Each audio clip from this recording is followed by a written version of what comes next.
Hello everyone. Today I will tell you a story. The story is titled, When Bun Learned How to Fly. Please like and subscribe to my channel if you appreciate me. You can skip this if you don't like this video. Thank you very much. The story begins as follows. Bun was a fluffy little dog with soft golden fur, round sparkling eyes, and ears that perked up like tiny triangles whenever something exciting happened. Everyone who knew him always said the same thing. Bun wasn't just adorable. He was full of imagination. He dreamed big, played big, and loved big. And one morning, as sunlight streamed into the living room, Bun woke up with the biggest dream he had ever had. He wanted to fly. It all started when Bun saw a bird glide past his window, a bright blue bird with wings that caught the morning light like tiny mirrors. The bird swooped low, twirled in the air, and soared high again. Bun watched with awe, tail wagging wildly. How wonderful it must feel, he thought, to float above the trees and the clouds. The bird chirped, almost teasing him, and Bun barked back as if saying, "Wait, teach me how to do that." But of course, birds didn't speak dog language, and Bun was left standing on the windowsill, dreaming. Bun wasn't the type to give up. If he wanted something, he believed in trying, again and again if necessary. So he marched outside with the determination of a tiny explorer.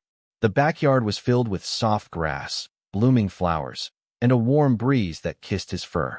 Bun sniffed the air thoughtfully. If he wanted to learn how to fly, he needed a plan. First, he tried jumping. He bent his knees, lifted his paws, and leaped.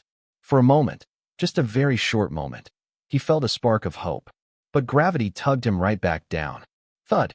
Bun blinked, shook his fluff, and tried again. Thud! Again. Thud! His belly touched the ground each time.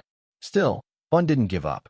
Next, he tried running really fast, and then jumping. Maybe speed would help him take off. He ran in circles around the yard, legs pumping like tiny pistons, ears flopping wildly. When he felt the perfect burst of momentum, he leaped again. For one glorious second, he thought he had done it. He thought he felt air beneath him. But the truth was, he'd just tripped over a small rock. Bun rolled, bounced, and landed in a pile of leaves, peeking out like a confused cinnamon bun. He sneezed out a leaf stuck to his nose.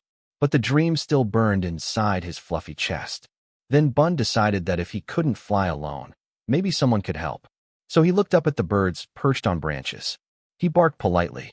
"Woof! Woof! Teach me." The birds tilted their heads, chirped back, then flew away. Bun sighed. He asked the butterflies. They fluttered around him sweetly, but were too tiny to guide him. He asked the wind. It simply brushed past him. He even looked at the clouds, as if hoping they'd lower themselves a little so he could hop on. But the clouds stayed where they were, far, far above his head. Just when Bun was starting to feel a little discouraged, he heard a gentle giggle. It came from the fence.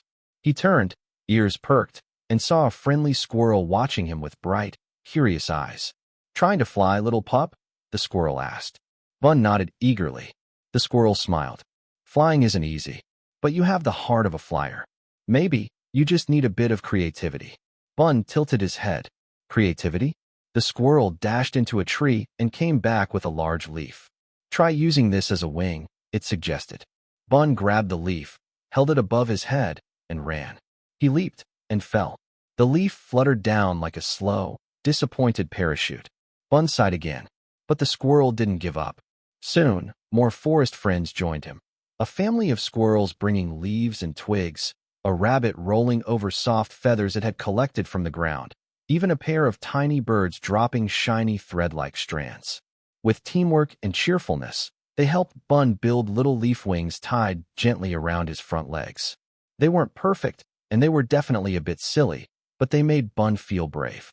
The squirrel stepped back proudly. "Now try again," it said. Bun climbed onto a small mound of earth. The wind blew softly, almost as if cheering him on. Bun inhaled deeply. His heart fluttered. His paws trembled just a little. He spread his leaf wings as wide as they would go. Then he ran forward, jumped, and this time, something different happened. He didn't fall right away. He glided. Just a little. Just a tiny curve through the air.